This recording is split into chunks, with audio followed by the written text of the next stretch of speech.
हमारे साथ में है दिग्विजय सिंह जी। अभी आपका एक वीडियो बहुत वायरल है। करणी सेना बेबाक होके बस किसी को भी मारने लग जाती है, गुंडागर्दी पे उतरने लग जाती है। ऐसी अभद्र टिप्पणियां मेरे देश पे दी हुई, मेरा समाज पे दी हुई तो काट डालूंगा, तो ऑन कैमरा मार डालता मैं। अरे भारतीय सेना तो दूर की बात है, करणी सेना ही आप लोगों को निपटा देगी।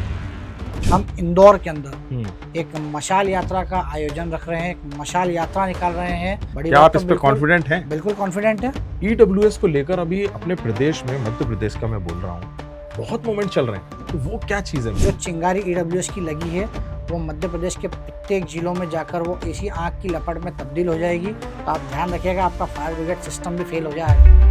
पद्मावती पिक्चर में हमारे जो पूर्वज है माँ पद्मावती, उनके इतिहास के बारे में छेड़छाड़ की गई थी। पहला लप्पड़ भंसाली को, जो इस मूवी का डायरेक्टर था, उसे राजस्थान में जड़ा था।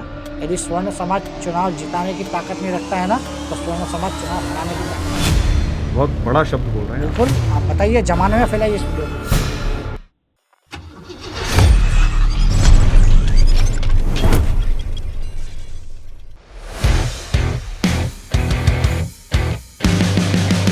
नमस्कार दोस्तों, मैं आपका कुलदीप।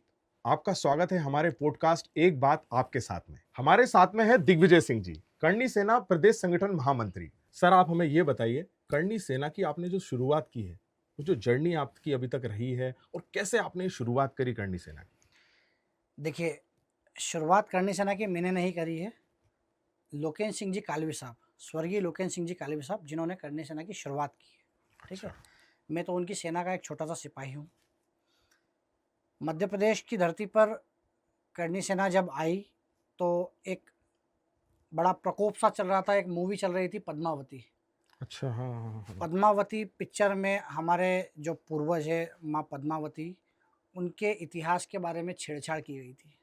अच्छा, तो पहला लप्पड़ कालवी साहब ने भंसाली को, जो इस मूवी का डायरेक्टर था, हाँ, उसे राजस्थान में जड़ा था। और जब उस थप्पड़ की गूंज पूरे हिंदुस्तान में सुनाई दी गई थी, तो हर घर से, हर राजपूत के घर से एक करणी सेना का बच्चा निकला। क्या बात है, ये तो बहुत अच्छी बात है। तो मैं करणी सेना का छोटा सा सिपाही हूँ। ये मेरी करणी सेना को लेके जो शुरुआत है। शुरुआत बोल सकते हैं, या करणी सेना को लेके जो एक मन में उत्साह था वो कि वहां हम से स्टार्ट हुई। वहाँ करणी सेना में जाएंगे। तो बेसिकली जो चीज थी, जो पद्मावत जो मूवी स्टार्ट हुई थी, जी, वहां से करणी सेना की शुरुआत हुई। करणी सेना की शुरुआत तो पहले से हो चुकी पहले से थी, हो चुकी पर थी, पूरे लेकिन जो हिंदुस्तान में जो करणी सेना की गूंज थी वो वो भंसाली पद्मा। को जब थप्पड़ पड़ा था, अच्छा अच्छा तो अच्छा। उस थप्पड़ की गूंज जब पूरे हिंदुस्तान में गूंजी थी, तो हर घर से एक करणी सेना का बच्चा पूरे निकलना राजपूत चालू, समाज पूरे में जब राजपूत ये समाज गूंजी। से। हाँ बिल्कुल। हाँ।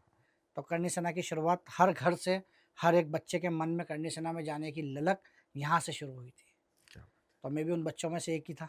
तो दिग्विजय सिंह जी, मुझे आप ये बताइए, आपने जो जिम्मेदारी संभाली इतनी बड़ी, तो आपके अंदर ऐसा क्या विजन है, आप क्या देखना चाहते हैं इसको?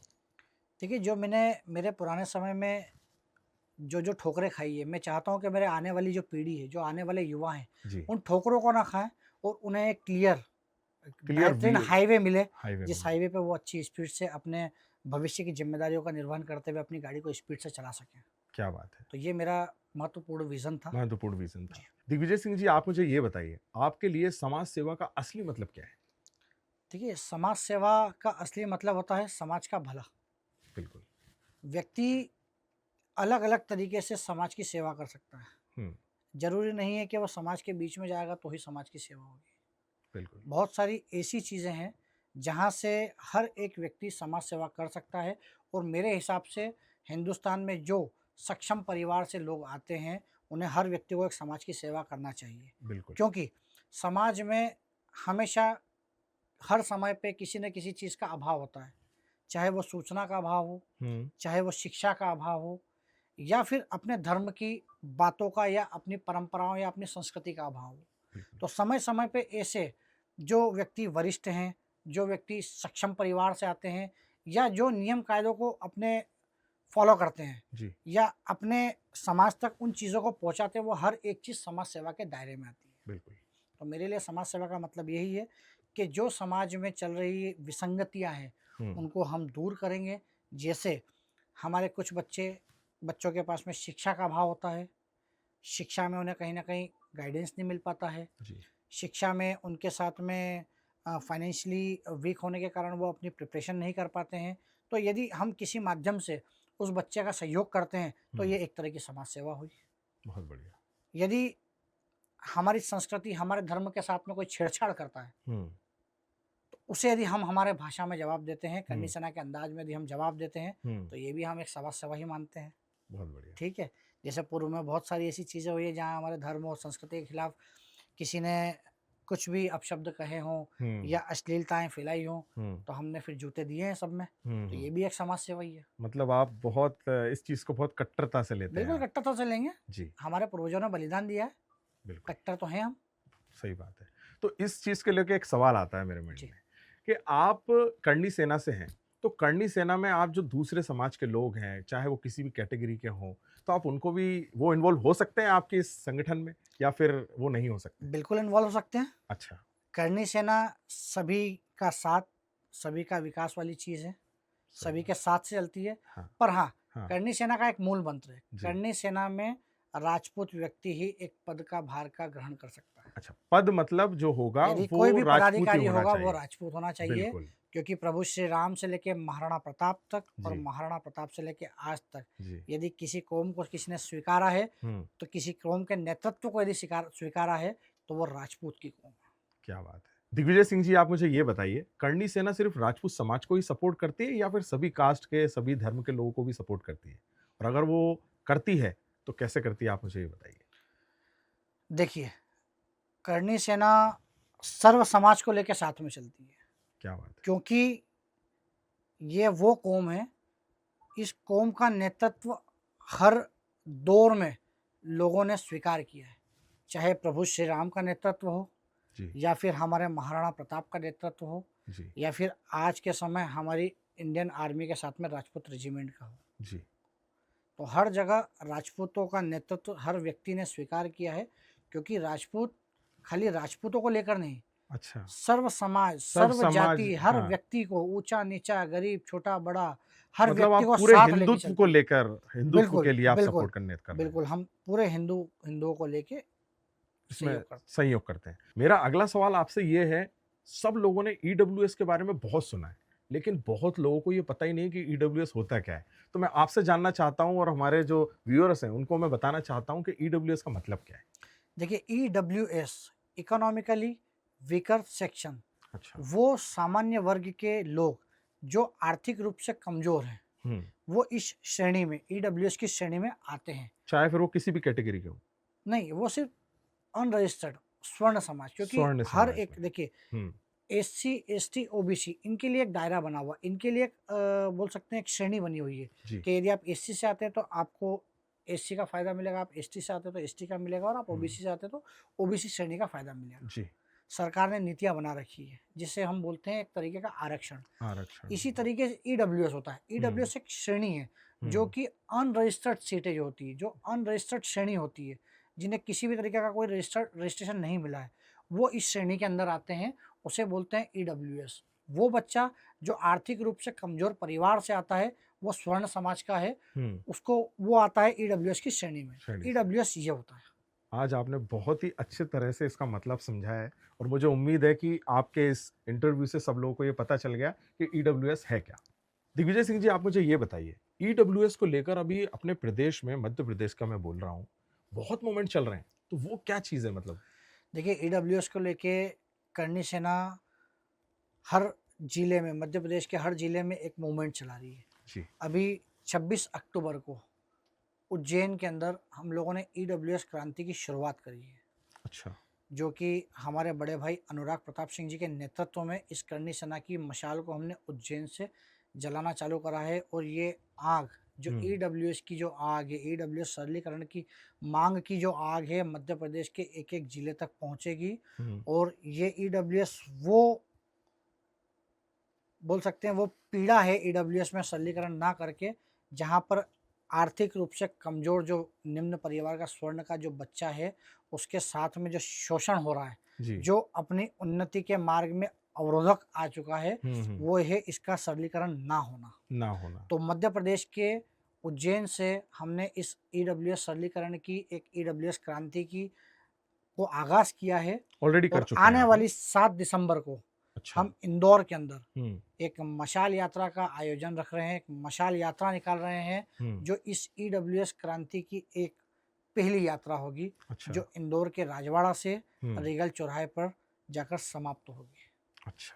और इस ईडब्ल्यूएस क्रांति के अंदर, इस ईडब्ल्यूएस की क्रांति के अंदर, इस मशाल यात्रा के अंदर तकरीबन 10,000 से ज़्यादा संख्या में स्वर्ण समाज के लड़के, स्वर्ण समाज के लोग, स्वर्ण समाज के युवा शामिल होंगे और अपने हक और अधिकार की बात को सरकार से मांगने की रखेंगे। क्या बात है। ईडब्ल्यूएस की शुरुआत जो हमने 26 अक्टूबर को उज्जैन से की है, वो हमारा क्लियर मैसेज था सरकार को जी। कि करनी सेना ईडब्ल्यूएस के सरलीकरण की मांग करती है। ईडब्ल्यूएस का सरलीकरण जैसे ही होगा तो हमारे वो युवा जो सामान्य परिवार, सामान्य वर्ग से आते हैं परंतु आर्थिक रूप से कमजोर भी हैं, जी। वो इस चीज़ का लाभ लेकर अपने भविष्य का निर्माण कर पाएंगे।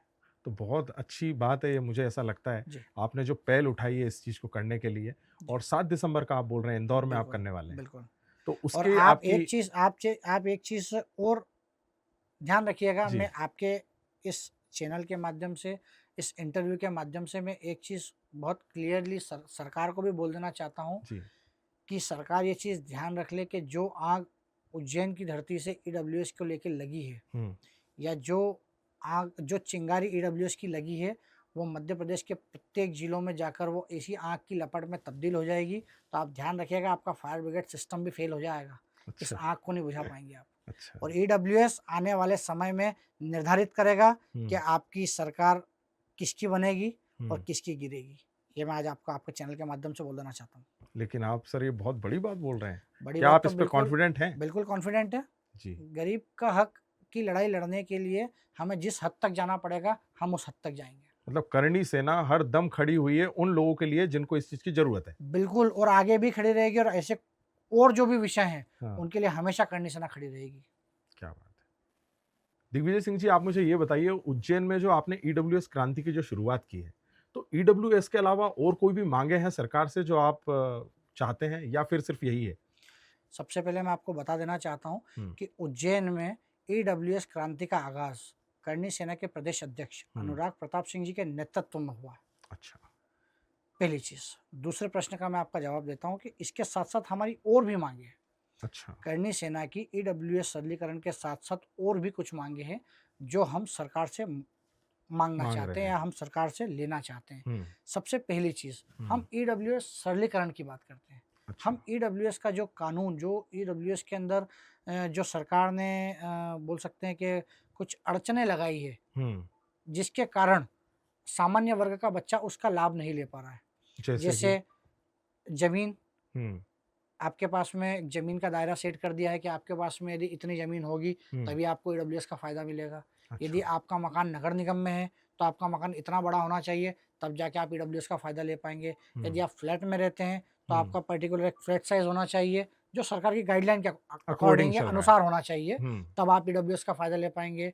आपकी सालाना आय 8 लाख रुपए, आपकी जो पारिवारिक सालाना आय है वो 8 लाख रुपए से कम होना चाहिए, तब जाकर के आप ईडब्ल्यूएस का फायदा ले पाएंगे। तो ये हम मांग करते हैं उनसे सरलीकरण की।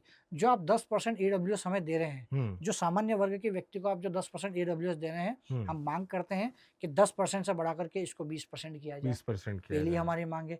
ईडब्ल्यूएस के कानून में सरलीकरण किया जाए, ये हमारी दूसरी मांग है।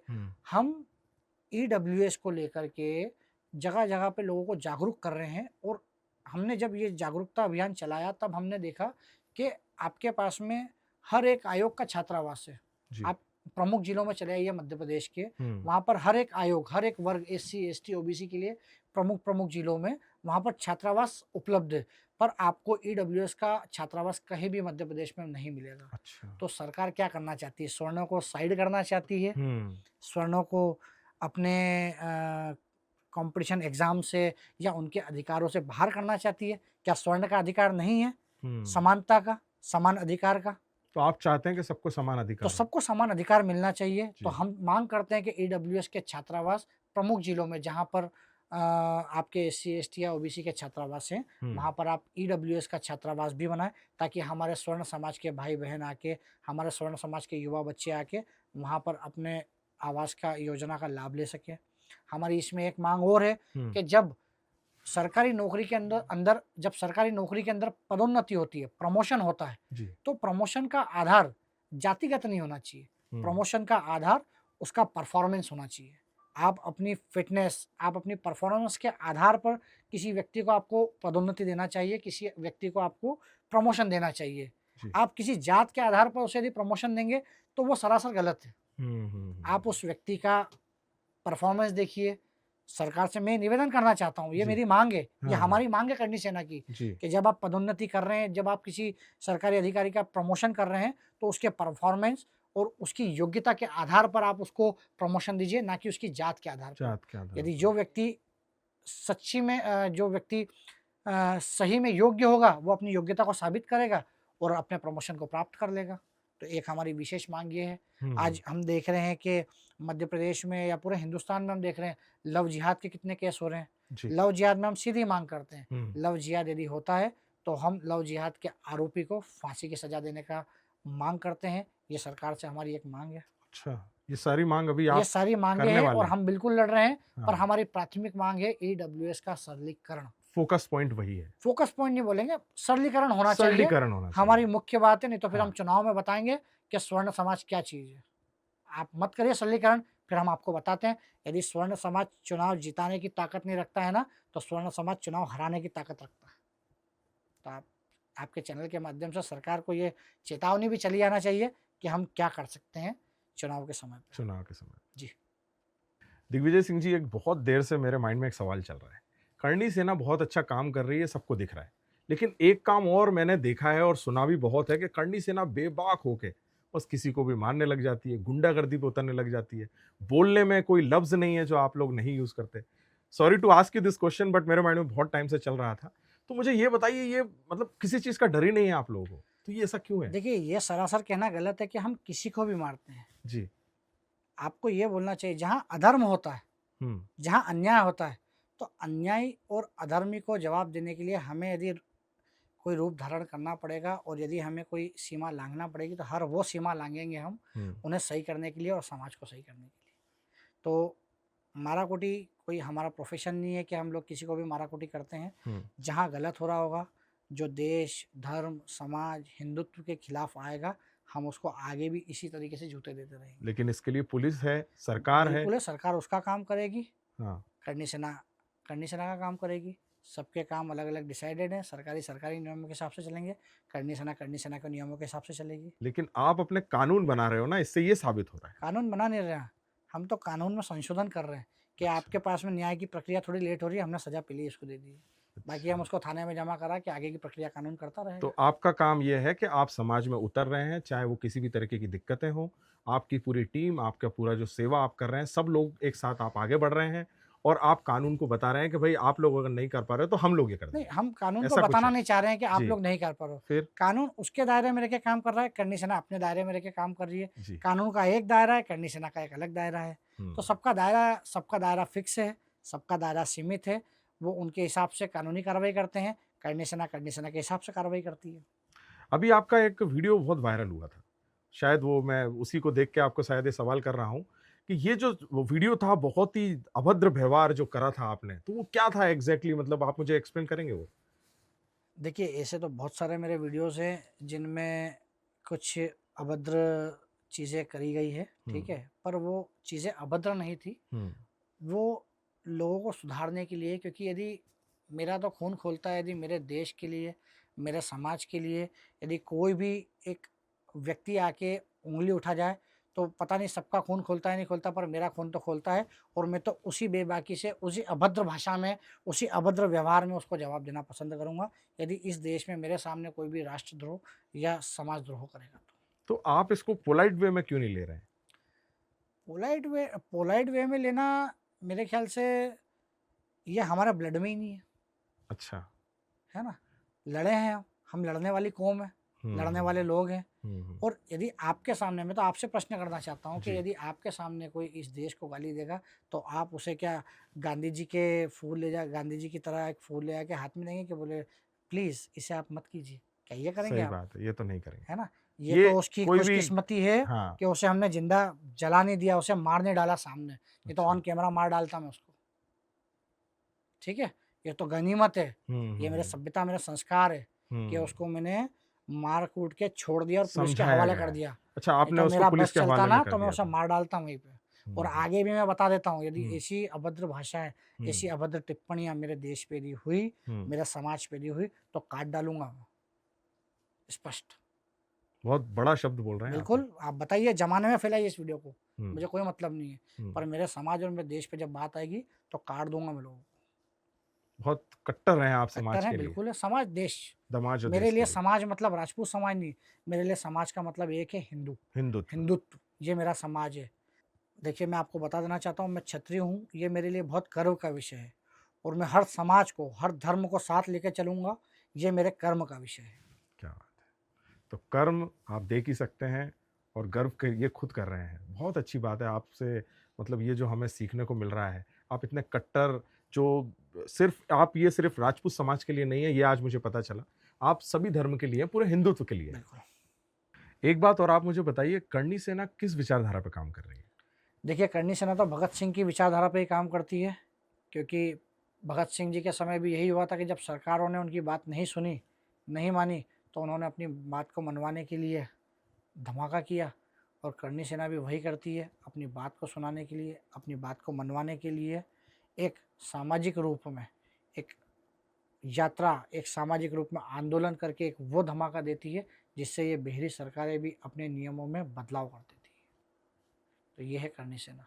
क्या बात है! दिग्विजय सिंह जी एक बात और बताइए, अभी-अभी खबर चल रही है, आपको भी पता है, दिल्ली में लाल किला के सामने जो बड़ा धमाका हुआ है, तो इसको आप किस तरह से ले रहे हैं? देखिए, दिल्ली के जो बम धमाके की घटना है, काफ़ी निंदनीय है।